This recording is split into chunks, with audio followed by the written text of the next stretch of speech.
Hello, hello, hello, hello. Game, game, game. Ano itong sabi dito? Two aluminum rods A, B, and BC hinged to rigid supports are pinned together at B to carry a vertical load P 6,000 pounds. So ito 6,000 pounds lang to P. If each rod has a cross-sectional area of 0.60 inches squared and elasticity of 10 times 10 raised to 6 percent, compute the elongation of each rod. Ang elongation ng each rod, tas yung horizontal and vertical displacement ng point B. So, itong horizontal tas vertical niya yung hahanapin. So, ito daw, 30 degrees, same as this. So, mahirap dito is itong horizontal and vertical sa point, displacement ng point B. Yung mahirap lang dyan. Pero, sagutan natin yung huwag kayong mag-alala. Basic na lang natin yan. So, game, game, game. So, dito, as you can see, mas madali lang tong elongation ng dalawa since PL over AE lang yan. Siyempre, unang-una sa lahat, kunin na muna natin yung kanilang value. This is, ah, ano tayo dyan, Cartesian plane. And alam naman natin na kapag na may bigat dito na force, yan, ah, mag-ano siya, di ba? Magkakaroon ng deformation. At ang deformation na itong line AB is papunta sa sabihin na lang natin ano siya, ah, nag-ano siya yung parang humaba, yun. Tapos itong BC, hindi siya hahaba, 'di ba? Ang elongation niyan papunta sa ano, dito. Kumbaga liliit siya, parang may ipit, parang sisikip. Pero imagine nyo, parang kapag bumaba yan, ang magiging deformation ng ano, ito yung original, mayroon ditong force. Tapos kapag ka ano, yung nag-deform na, ito yung deformation niya.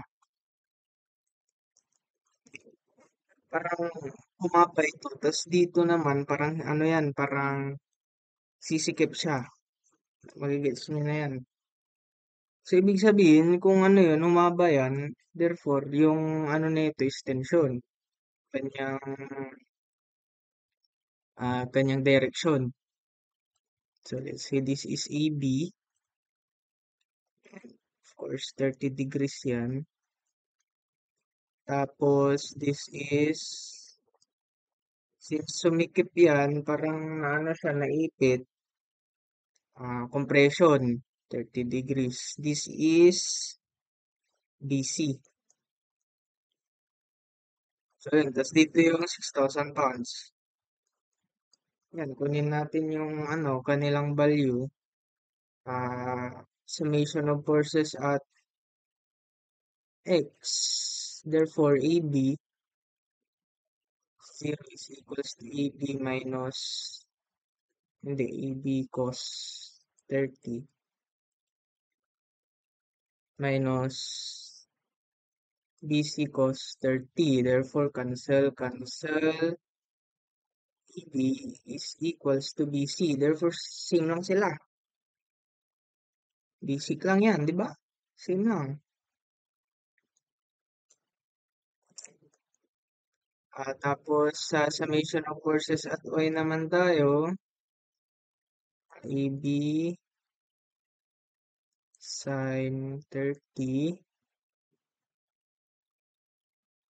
plus BC sin 30 minus 6K. Wait lang, yun ano natin. Ah. And then, salpak pa lang to, gawin mo tong AB. Therefore, magiging 2 sila, di ba? 0 to AB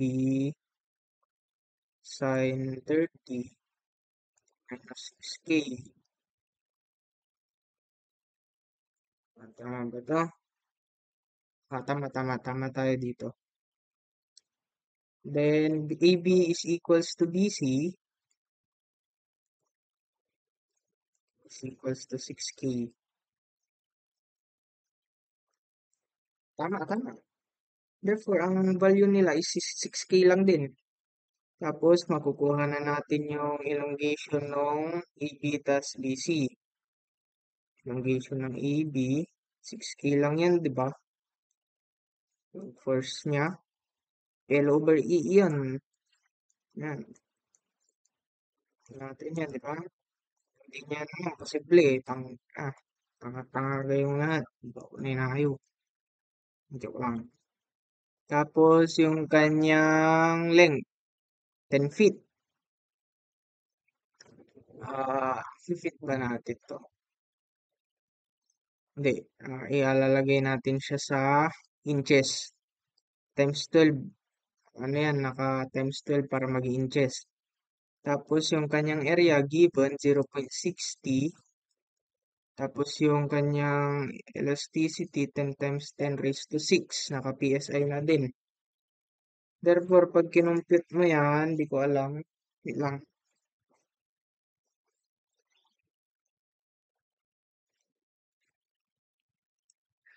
6k, 10 times 12, 0.60, 10 times 10 raised to 6. 0.12 inches. Yan na yung sagot natin sa, ano, mali, sa elongation nila ng mga rods. Tapos sa BC, this is 6k lang din, no? Same lang. Tapos 6 times 12, 0.60, 10 times 10 raised to 6. Ilan yan eh, compute natin, buddy. 6,000, 10, 6 times 12, 0.60, 10 times 10 raised to 6. 0.072 inches. So yan, nakuha na natin yung kanilang elongation. Since nakuha na natin yung kanilang elongation, makukuha na rin natin yung mga value na makukuha natin kapag in-analyze natin yung kaniyang mga deformation dito. So, magiging deformation niyan is parang ganito yan. Sulat ko dito kung paano siya nag-deform.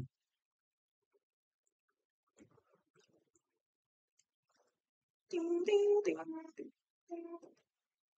So,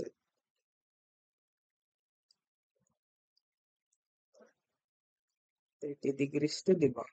30 degrees din ito. Ito yung sinasabi ko, ito, nag-ano siya, di ba? Parang, yung elongation niya dito napunta. CBC. Tapos yung elongation naman ni AB, dito. Kasi umaba siya. Tapos itong si BC sumikip. Parang kapag hinahatak mo to, di ba? Kapag nalagyan ng force dito, ang mangyayari, sisikip talaga siya, sinabi ko na kanina. Tapos ito naman, itong AB, hahaba. So parang naging ganyan yung kanyang deformation. Then, pag nilagay naman natin dito, this is the applied force. Or yung weight. Kaka na lang. Wag na natin lagyan ng arrow para hindi nakakalito. Basta yan yung weight. Ngayon, para makabuo tayo ng equation dito, kasi kailangan natin ng equation dito eh. Hindi natin ma-identify yung value ng point, point B kapag hindi tayo nakagawa ng equation. Ngayon, Siguro tinuro sa ating lahat 'to ng mga prof natin na lahat ng nag-elongation, nag-deform na na na mga tawag dito, rods. Magaan na yan, laging perpendicular. Perpendicular yan palagi. This arrow to arrow. Kasi ito, perpendicular yan palagi. Ngayon, itutok natin. Hindi yan mag-meet dito. I-extend lang natin siya. Pero hindi ito yung midpoint nila. Kapag ka inano mo ulit tong perpendicular niya dito, magmi-meet sila sa isang point. Okay, let's say dito na sila nag-meet sa point na to. Nag-meet sila dyan. Perpendicular to. Laging perpendicular yan. Itong ano na to, itong sheet na to, itong line na to. Pang ano lang yan. Para sa, para sa ano natin, force na na-apply. Ngayon, dahil dyan yung midpoint natin, pwede nating irisin to para mas maging maayos. Kaya, pwede natin siyang lagyan ng line dito para makabuo tayo ng triangle. Ngayon, pwede ulit natin lagyan ng line dito sa midpoint na to. Yan. Yun yung midpoint nila. Nakabuo tayo ng triangle. Right triangle, right triangle, at right triangle. Diba? Nakabuo tayo ng tatlong right triangle. Therefore, madali na lang to. So, katuwa na lang lahat. Ngayon, kapag kukunin natin yung kanilang mga, tawag dito, mga ano dito, di ba? Let's say this is, hindi natin sasabihin na this is 60 degrees. That's literally 60 degrees. And this is 60 degrees din.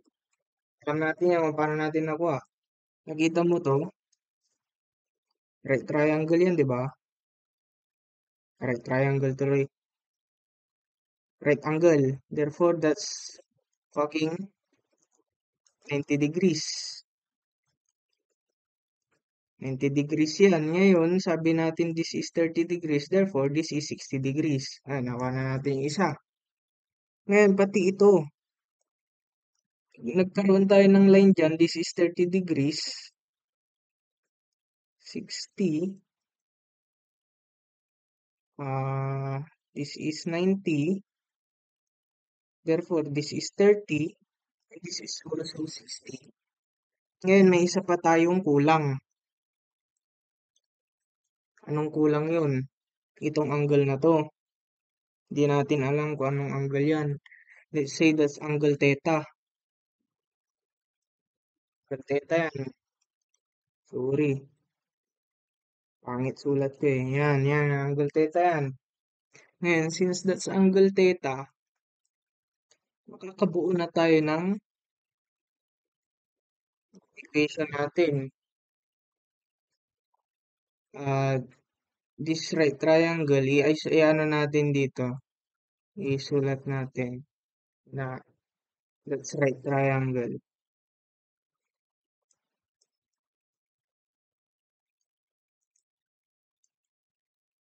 Ito, right triangle to, di ba? Ito yung 60 degrees. Ito yan na ito. Oops. Ayan yun. Tapos, ito pang isang, ito pang isa. Ito. Yan, pa natin yan.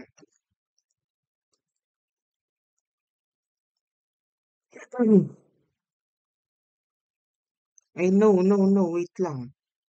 Hindi siya ganyan, hindi siya ganyan. This is 60 degrees. Yan, sorry. Nagkamali ako na explanation kanina.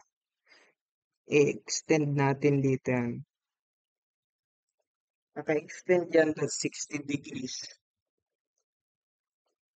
Yan dito. 60 degrees yan hanggang dito sa may theta.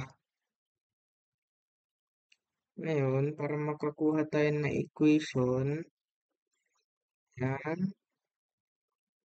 ah, ang gawin na lang nating line para hindi kayo malito kung ano yung inaano ko sinusulat.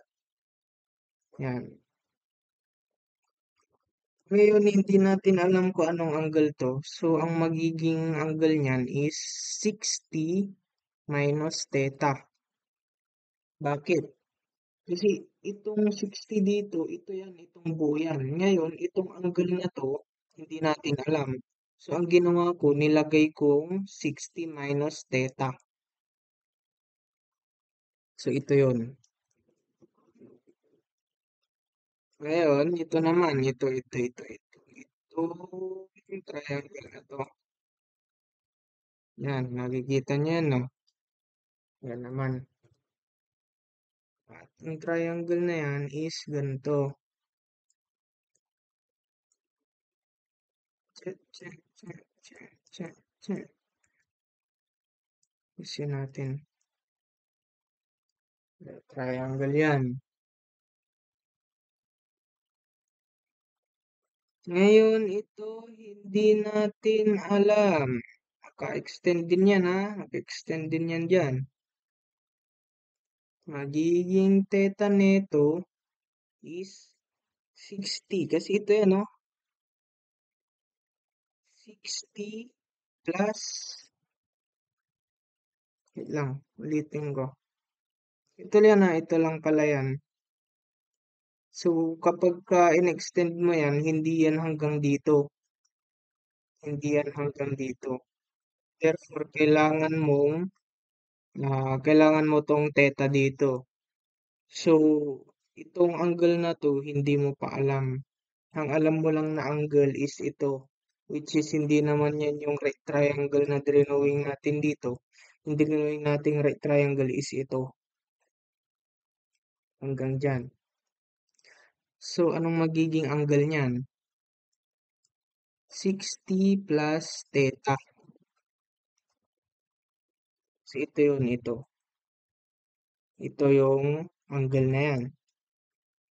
Tapos, ngayon, makakabuo tayo ng ano dito, ng right triangle. Two unknowns. I-assume natin na mag-assume tayo ng variable dito, itong line na to. Kasi itong line na to, tas itong line na to is the same. Line na to, tas itong line na to is the same. Ito yan eh. Ito yan oh. Itong line na yan yun. So, assume natin na that's a variable x. Ayan, naka-variable x na tayo. Therefore, ang unknowns is itong theta tas itong x. Kasi same lang naman yan. Ngayon, mag-triangle tayo dito. This is hypotenuse. Tama ba? O, tama. Hypotenuse yan. Tapos, this is hypotenuse 2. Ngayon, pag gagawa tayo ng equation, kahit ano sa dalawa, cosine or sine. Pero, cosine na lang. So, ito muna tayo, cos theta, ayusin ko, cos 60 plus theta, tapos, ito pala may mga values pala dito. That's why cosine kako. This is yung AB, ito yung 0.12 na nag-deform. And this is BC na ang nag-deform sa kanya is 0.072. Ngayon, ito 0.12. Ngayon, ito 0.072. Ayan yun. Ngayon, since ito lang yung may value at itong ano, sheet na to is wala, cosine talaga ang gagamitin natin. Oh, kasi alam niyo na yan, adjacent, 0.12. Hindi naman siya opposite, di ba? Ito ang opposite. Ito is adjacent yan. Kung di nyo ako nagigets, balikan nyo yung trigonometry nyo. Kailangan nyo yun. So, this is hypotenuse x. Okay, tapos, dito naman sa isa. Cosine din yan. Kasi, this is adjacent. This is hypotenuse. And this is opposite. 60. This is minus, sorry. 60 minus 60 plus theta. 0.072 over x. Ngayon, two equations to unknown. Pwede kayong mag ano dito.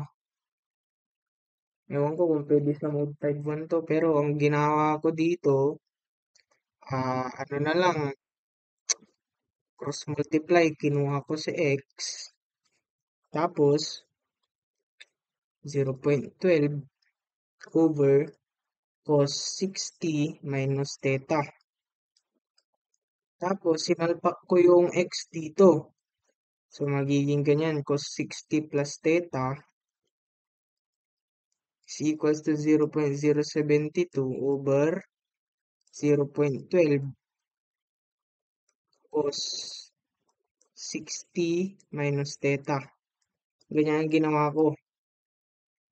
Ngayon, tapos shift solve, makukuha mo tong theta dito.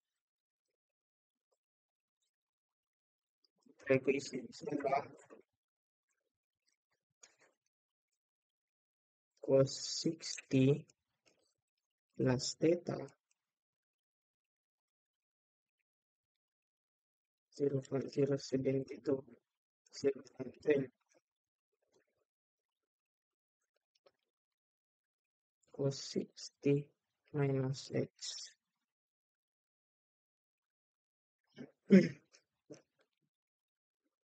Medyo matagal to sa shift solve kasi nga complicated yung equation na ginawa ko. Uy, yun, ang bilis. Lumabas ka agad. 8.2132107002. Yan yung nakuha ko. Ngayon, meron na tayong value ng theta. Makukuha na natin yung elongation ng EB. I mean, yung point B ng components niya.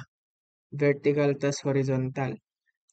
I-isolate natin to, ilagay natin dito sa baba itong triangle na to, yung pangatlong triangle na drawing natin kanina. At ito itsura niyan. Yan yun ha, ito yun, ito yun. Ngayon, this is theta, yung nakuha natin. This is the, ano to? Yung x. And this is the yung bx tas by. Ngayon, makukuha rin naman natin dito yung x kapag sinalpak natin yung theta dito. Ano yung x natin dyan? Cos 60.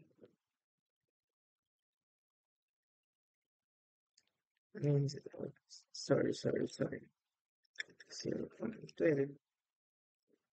60 plus x. Ano yung nakuha nating value? 0.1939. I-round off na natin 0.1940 inches. Para natin yung x. Ngayon may x na tayo, mayroon na tayong theta. Ang gagawin na lang natin dito is sukatawa ulit. So, unang-una sa lahat, pwede rin naman na natin gamitin yung sign para sa bx. So, sin 8.2132 is equals to bx 0.1940.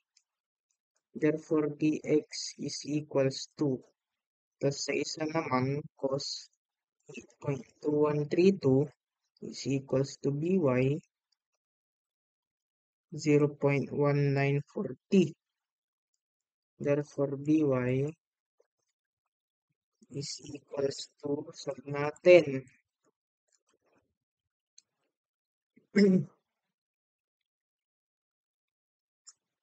0.1940 sine 8.2132, 0.0277 inches. Tas sa ano naman, cos, palitan ko lang ng cos. 0.1920 inches. Yan, tapos na. Yan lang naman yun. Diba, basic lang. Nakakalito lang yung paggawa ng ito. Kasi kailangan na matindi analyzation dito eh. Kung paano siya nagde-deform. Tsaka syempre, hindi mo nakita to. Nagkaroon ka ng isang matinding shit dito ay nakakalito dito eh. Nagkaroon ka ng mga angles na unknowns. Tapos, lagyan mo siya ng right triangle. At nakabuo ka ng dalawa. To equations to unknowns. Nakuha mo yung theta. Therefore, nakuha mo na rin yung x. Tas y niya dito. Yun lang yun, gain. Tama na. Tangin na nyo.